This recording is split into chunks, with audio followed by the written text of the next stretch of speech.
दुष्ट रावण कुछ में है मारे प्रभु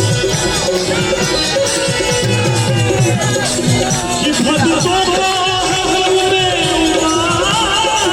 प्रभु दुष्ट रावण कुछ में है मारे प्रभु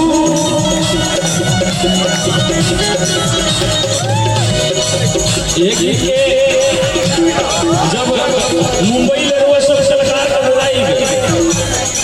एकरा के गाई लोग कोना भाव है ये लाइन लाइन सरकार में बोली सा सा सा सा नी नी नी सा सा सा सा नी पा दा नी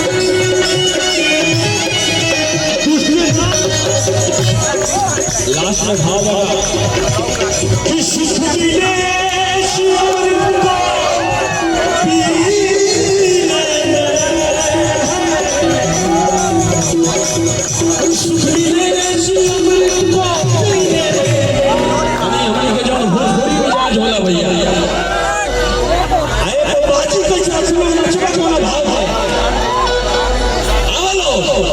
श्री राम